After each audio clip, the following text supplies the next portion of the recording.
Paris, 1622.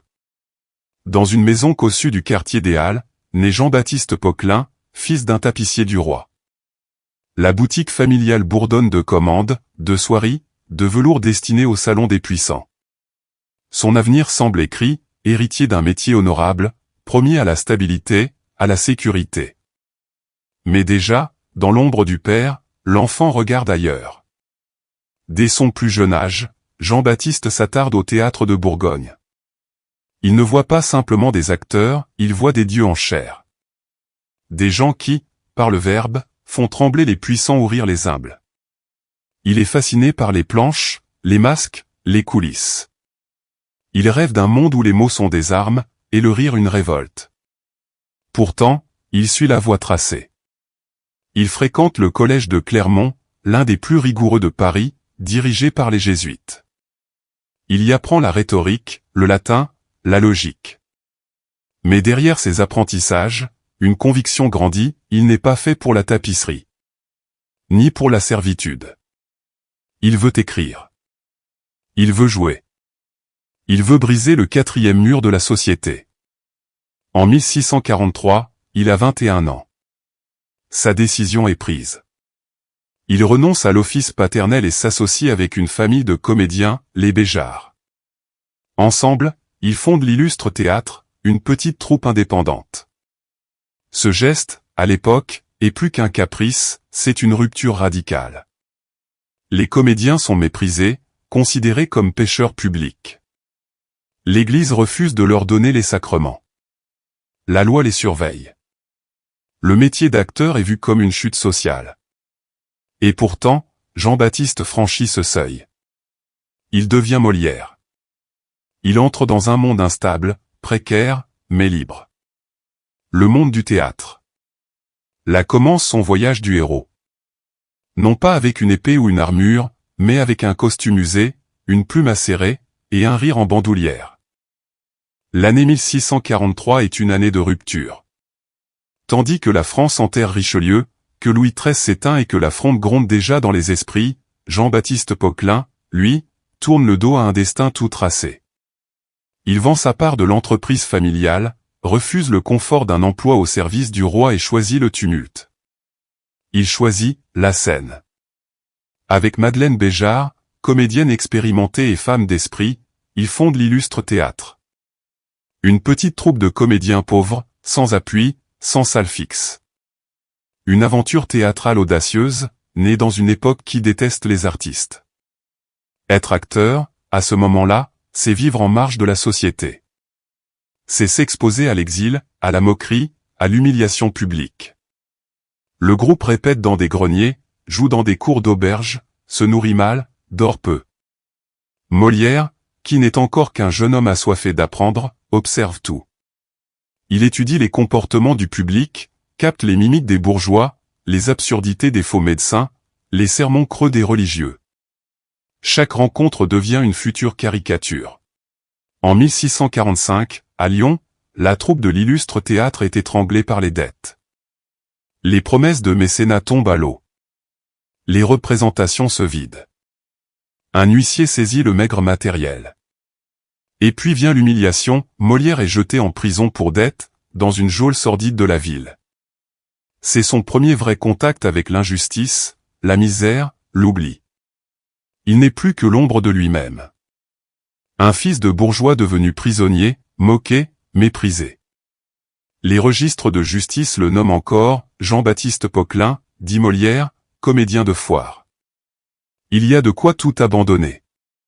Mais c'est là que s'affirme sa résilience. Grâce à l'aide des Béjart et d'amis fidèles, il sort de prison, reprend la route et ne lâche plus jamais sa vocation. Il apprend à vivre sans attache, sans sécurité, sans gloire. À chaque étape, il recrée le théâtre avec les moyens du bord. Des tréteaux bricolés, des décors peints à la hâte, des costumes rafistolés. Rien n'est sûr, sauf la scène. C'est dans ces conditions que son style se précise. Il s'inspire des farces italiennes, du commedia dell'arte, des bouffons grotesques et des intrigues en cascade. Mais il y ajoute une profondeur nouvelle, des dialogues ciselés, des critiques sociales acides, une connaissance intime des hypocrisies humaines. Loin de la cour, loin de Paris, il devient l'homme du peuple. Il écrit pour les villageois, les artisans, les soldats de garnison. Il fait rire les humbles avec l'absurde des puissants. Il comprend que le rire n'est pas léger, il peut être une forme de vengeance, une arme, un soulagement. Et quand il regarde les collines du Languedoc, les routes sinueuses de Provence ou les places de villages de l'Aquitaine, il ne voit pas des périphéries. Il voit les coulisses d'une France en représentation. Dans les récits classiques, le héros rencontre un maître, un vieil homme sage, un guide. Pour Molière, ce mentor n'est ni un homme ni une école. Son maître, c'est le peuple. Pas celui des discours, mais celui des places de marché, des cuisines de château, des tavernes bruyantes, des chemins poussiéreux. En tournée dans le sud de la France, il joue devant des paysans, des domestiques, des artisans. Il les observe, les écoute. Il entend leurs moqueries, leurs superstitions, leurs douleurs et leur ironie mordante. Il comprend vite que le théâtre ne doit pas seulement distraire, il doit refléter. Et pour refléter, il faut connaître. Dans chaque village, il récolte des gestes, des accents, des manies. Un boulanger au rire bête devient le prototype du monsieur Jourdain. Une vieille dame soupçonneuse, l'ombre de Madame Pernelle. Un faux médecin trop bavard, l'ébauche de Purgon. Tous ces personnages naissent dans les arrière-salles de France avant de conquérir les scènes de Versailles. À Pézenas, où il réside longuement, il se lie avec les notables locaux. Il fréquente le salon du gouverneur du Languedoc. Là, il apprend à parler à toutes les classes sociales, aux juges comme aux jardiniers, aux militaires comme aux musiciens. Il affine son double langage, l'un pour le peuple, l'autre pour les élites, tous deux aussi piquants. Il comprend surtout que la farce populaire, loin d'être vulgaire, est un art ancien et profond. Elle permet de dire l'indicible. Elle permet de critiquer sans condamner, de dénoncer sans accuser. C'est dans cette école des routes qu'il devient un satiriste, non pas par posture, mais par nécessité. Ce mentor invisible, le peuple français l'a formé à une mission qu'il n'a jamais formulée, mais qu'il incarne, rire de tout, et surtout de ceux qui se croient au-dessus du rire. Octobre 1658. La poussière des routes s'efface derrière lui. Après 13 années d'errance, Molière revient à Paris. Mais il n'est plus le jeune homme qui avait fui le confort bourgeois. Il revient aguerri, rusé, maître de son article. Avec sa troupe, il obtient un privilège rare, se produire devant Louis XIV, le jeune roi de 20 ans qui commence à affirmer son autorité. Le lieu n'est pas anodin, la salle du Petit Bourbon, adossée au Louvre. Le public est composé des plus hauts personnages de la cour, ministres, princes, prélats. Le moindre faux pas serait fatal. La troupe joue Nicomède de Corneille, puis une farce écrite par Molière lui-même, le docteur amoureux. Et là, quelque chose d'exceptionnel se produit. Le roi rit. Pas un sourire de courtoisie. Un vrai rire. Franc, sonore. Et avec lui, toute la cour. En un instant, la vie de Molière bascule. Louis XIV, séduit, accorde sa protection à la troupe et leur offre une salle dans le palais du Louvre. Léran devient comédien du roi. Mais cet honneur est une lame à double tranchant. La cour est un monde cruel, où chaque faveur attire une rancune. Molière suscite jalousie, critique, mépris. Pour beaucoup, un comédien ne mérite pas d'être si proche du souverain. Certains prélats le qualifient d'athée, les médecins de charlatans, les poètes de parasites. Mais Molière tient bon. Il sait que désormais, il joue sur une autre scène. Plus vaste, plus instable. Son théâtre n'est plus provincial, il devient politique, social, national. Il écrit les précieuses ridicules, où il moque les snobs de salon, l'école des maris, où il ridiculise l'autorité masculine. Chaque pièce est une pierre jetée dans la mare des privilèges. En entrant dans le Louvre, Molière ne s'est pas seulement rapproché du pouvoir, il s'est approché du danger. Mais c'est là qu'il voulait être. C'est là que le combat commence vraiment. Dans l'intimité des salons de Versailles ou sous les ors des galeries royales, les courtisans chuchotent. Car sur la scène de Molière, on rit de tout. de la médecine, de la religion, de l'hypocrisie, de la bêtise humaine même quand elle porte perruque et cordon royal. Il écrit les Précieuses ridicules, 1659, et aussitôt le mot « précieuse » devient une moquerie publique. Les salons mondains, où l'on disserte pour briller, deviennent objet de satire. Il crée l'école des maris, 1661, qui ridiculise les hommes autoritaires et possessifs. Et l'école des femmes, 1662, qui va encore plus loin. Un vieil homme veut façonner une jeune fille naïve pour en faire une épouse parfaite. Ce qu'il obtient? Une leçon d'humilité et un tonnerre de rire.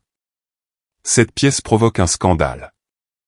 On l'accuse d'être immoral, indécent, d'attaquer les bases de l'autorité masculine. L'Académie française grince des dents. Les pamphlets pleuvent. Mais Louis XIV, amusé, protège son comédien favori. Molière répond à ces critiques avec encore plus d'audace, la critique de l'école des femmes, puis l'impromptu de Versailles. Il ne fuit pas le conflit, il le met en scène. Il comprend que le masque protège. Qu'en faisant rire, il peut dire ce qui serait impardonnable autrement. Il joue de l'absurde, du double sens, des renversements.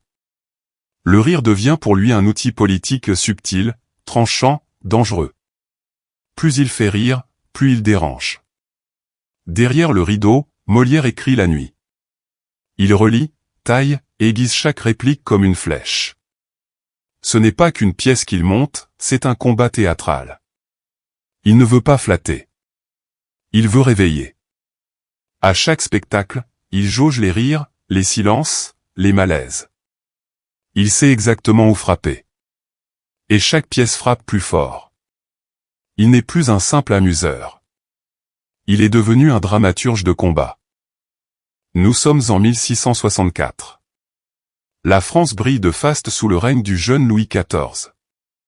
Mais derrière les dorures, les salons brillants, les danses de cour, il y a les dogmes. L'Église est toute puissante, et ceux qui égratignent la religion risquent gros.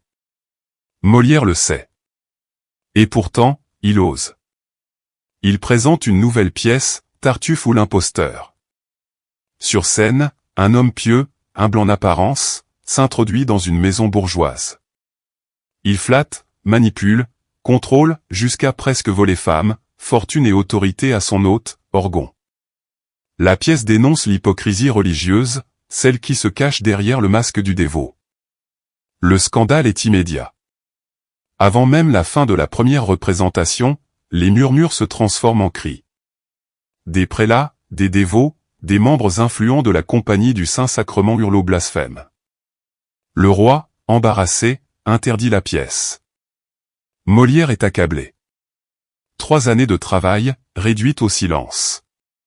Il tente de faire valoir sa liberté d'artiste, d'expliquer que ce n'est pas la foi qu'il attaque, mais l'usage hypocrite de la foi. En vain. On lui interdit de jouer, de publier, de défendre l'œuvre. Mais le dramaturge ne plie pas. Il retravaille le texte, ajoute des préfaces, polit son style. Il transforme la pièce en un manifeste contre l'intolérance. Le roi, amusé par la détermination de son protégé, finit par lui accorder une faveur exceptionnelle, une lecture privée à Versailles. Et cette fois, la pièce est applaudie. Peu après, la censure est levée. En 1669, Tartuffe triomphe enfin à Paris. Le public rit, gronde, s'indigne, réfléchit. Le message passe. Molière a gagné la bataille contre les faux dévots. Il a prouvé qu'on pouvait dire des vérités graves avec un rire éclatant. Mais il a compris aussi que chaque victoire a un prix. Désormais, il est sous surveillance. Et ses ennemis, invisibles, sont partout. À mesure que son succès grandit, les ennemis de Molière se multiplient. Tartuffe a été sauvé, oui. Mais il a laissé des traces. Les puissants n'oublient pas. Les courtisans le craignent. L'Église le guette. Et dans l'ombre, certains espèrent sa chute. Chaque nouvelle pièce devient un procès. Lorsqu'il crée Don Juan en 1665, c'est un nouveau choc. Ce personnage libertin, cynique, provocateur qui manipule la morale et défie la foi met le feu aux poudres. À peine montée, la pièce est interdite après 15 représentations. Molière ne se défend plus avec des cris. Il riposte avec l'écriture. Il compose le misanthrope, un homme droit, honnête, mais inadapté à une société fondée sur l'hypocrisie. Il y déverse son amertume personnelle, son dégoût des faux-semblants, son refus de la médiocrité. La pièce fait débat. Trop sérieuse? Pas assez drôle? Trop crue? Pas assez docile? Il est seul. Les jaloux se rient de sa chute espérée. Les censeurs scrutent chaque réplique. Même certains amis d'hier se taisent. Il n'a que son art pour résister. Et ce que les puissants n'osent faire par la force, ils le font par la lassitude. Il est épuisé. Chaque jour, il écrit, répète, dirige sa troupe, règle les décors, fait jouer les comédiens, gère les finances, répond aux critiques. Il n'est pas qu'un auteur, il est tout. Et cela le ronge. Sa santé décline. Mais il continue. Parce qu'il le faut. Parce qu'il n'a jamais rien fait d'autre. Parce que le théâtre est devenu sa vie, et sa lutte. Il comprend que ses pièces ne sont pas seulement des spectacles, ce sont des miroirs tendus à la société. Et ce que les gens y voient les trouble. Il n'est pas aimé de tout, il est redouté. Et cette peur, en soi, est déjà une victoire. Mais à quel prix? Au milieu de la tourmente, Armande Béjart entre dans sa vie comme une parenthèse douce, mais complexe. Fille ou peut-être sœur de Madeleine Béjart, sa première complice de théâtre, Armande est jeune, belle, vive d'esprit, formée à la scène dès l'enfance. Molière, de 20 ans son aîné, tombe sous son charme. Il l'épouse en 1662. Leur amour n'est pas un conte de fées. Il est passionné, orageux, traversé par la jalousie, les doutes, les rumeurs. Certains insinuent qu'Armande serait en réalité sa propre fille naturelle, qu'il aurait eue avec Madeleine. D'autres raillent cette union étrange entre un homme vieillissant et une muse insaisissable. Molière, blessé, garde le silence. Mais sur scène, leur duo fonctionne à merveille. Armande incarne avec brio les jeunes femmes de ses pièces, Agnès, Elmire, Célimène. Elle est la voix féminine de son théâtre, l'écho libre, ironique, souvent plus lucide que les hommes autour d'elle. Elle est aussi son inspiration vivante, celle qui relie la plume à la chair. Leur relation, faite d'amour et de théâtre, devient une œuvre en soi. Ils se disputent, se quittent parfois, se retrouvent toujours sous les projecteurs. Car chez Molière, la scène est un foyer. Un refuge. Un lieu de vérité. Et Armande y brille, malgré les tensions. Pendant ces années, il écrit certaines de ses œuvres les plus profondes, Le mariage forcé, L'amour médecin, Le bourgeois gentilhomme. Des comédies certes, mais avec une douleur sous-jacente. Molière rit de l'amour, de ses pièges, de ses illusions, peut-être parce qu'il en souffre lui-même. Mais ce qui demeure, c'est leur complicité d'artistes. Ensemble, ils créent un théâtre vivant, incarné, nourri d'émotions réelles. Et dans les rares instants où Molière sourit sans masque, c'est souvent à Armande qu'il s'adresse. En 1673, Molière a 51 ans. Son corps est usé, affaibli par les années de travail, de stress, de représentation sans relâche. Il tousse souvent, crache du sang. Certains pensent à la tuberculose. D'autres parlent d'un mal plus profond, l'épuisement d'un homme qui n'a jamais arrêté. Et pourtant, il monte une nouvelle pièce, Le malade imaginaire. Une comédie qui se moque des médecins, tout en les redoutant. Il y joue Argan, un hypocondriaque obsédé par sa santé, manipulé par des charlatans. La pièce est drôle, vive, pleine de cette ironie si propre à Molière. Mais le rôle, cette fois, semble le rattraper dans la réalité. Le 17 février 1673, Molière monte sur scène pour la 4e représentation. Il est faible, fiévreux. Mais il tient. Il joue. Le public rit, applaudit, l'acclame. Puis, à l'acte 4, son visage pâlit. Il vacille. Il tousse, s'effondre presque, mais continue. Il termine la pièce, coûte que coûte. Quelques heures plus tard, chez lui, il s'éteint. Certains témoins diront qu'il est mort en costume, maquillé, le texte encore sur la table. D'autres évoquent un râle douloureux, une dernière prière. Ce qui est certain, c'est que le comédien est mort en comédien. Sur scène, au milieu des siens, fidèle à sa vocation. L'Église, fidèle à ses interdictions, refuse dans un premier temps de lui accorder une sépulture chrétienne. Il faut l'intervention personnelle de Louis XIV pour qu'il puisse être inhumé, de nuit, discrètement, dans le cimetière de Saint-Joseph, loin de Notre-Dame, loin des grands noms. Cette mort bouleverse la France. Car elle n'est pas celle d'un homme ordinaire. Elle est celle d'un symbole, celui du théâtre libre, de la satire courageuse, du rire qui guérit. Molière meurt, mais la scène ne s'éteint pas. Et déjà, dans les rues, les cafés, les écoles, on commence à réciter ces mots. Quand on prononce le nom de Molière aujourd'hui, ce n'est pas un simple écrivain qui surgit. C'est un pilier de la langue française. Un symbole. Une voix intemporelle. Mais en 1673, à l'instant de sa mort, ce nom est encore controversé. L'Église l'a banni. Les critiques l'ont harcelé. La société mondaine s'est souvent moquée de lui. Pourtant, très vite, quelque chose se passe. Ses pièces continuent de tourner. La troupe du roi garde ses textes à l'affiche. Et dans les provinces, les comédiens ambulants le jouent sans relâche. Le peuple rit. Les jeunes auteurs l'imitent. Et surtout, le public reconnaît en lui un miroir. Molière avait compris une chose rare, le théâtre n'est pas un décor pour fuir le réel, c'est un endroit pour le révéler. Il n'a jamais cherché à flatter.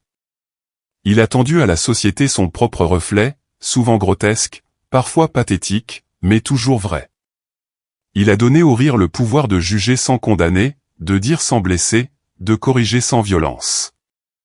Un siècle plus tard, Voltaire dira de lui, il a peint les hommes comme ils sont, il a corrigé leurs mœurs en les faisant rire d'eux-mêmes.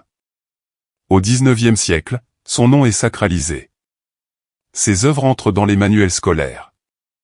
Sa langue devient la langue de référence du français théâtral. Et surtout, un hommage sans égal lui est rendu, la Comédie Française, créée en 1680, quelques années après sa mort, se revendique Maison de Molière. Aujourd'hui encore, ses pièces y sont jouées, étudiées, célébrées.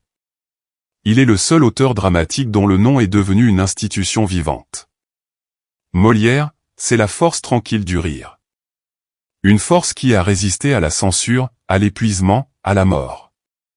Une force qui continue, des siècles plus tard, à nous rappeler que le théâtre n'est jamais inutile, tant qu'il parle de nous, et pour nous. Il était fils de tapissier. Il est devenu la voix d'un peuple entier. Molière n'était pas seulement un auteur. Il était un acteur de vérité, un sculpteur de l'âme humaine, un résistant armé du rire. Il a défié les puissants, tourné en dérision les hypocrisies, et offert au peuple un miroir, sans complaisance. Plus de 3 siècles après sa mort, ces mots résonnent toujours. Dans les écoles, les théâtres, les livres et dans nos esprits. Car tant qu'il y aura des vaniteux, des hypocrites, des fanatiques, des amoureux naïfs ou des faux savants. Tant qu'il y aura des humains, il y aura du Molière. Si cette histoire vous a ému, inspiré, ou simplement captivé, alors likez la vidéo, abonnez-vous à la chaîne. Et surtout, partagez-la autour de vous. Car l'histoire de Molière mérite d'être entendue encore et encore. Et si vous voulez continuer ce voyage à travers les figures qui ont fait la France, découvrez dès maintenant les autres épisodes de notre série Artistes et écrivains. À très bientôt pour un nouveau destin, une nouvelle époque et une nouvelle voix.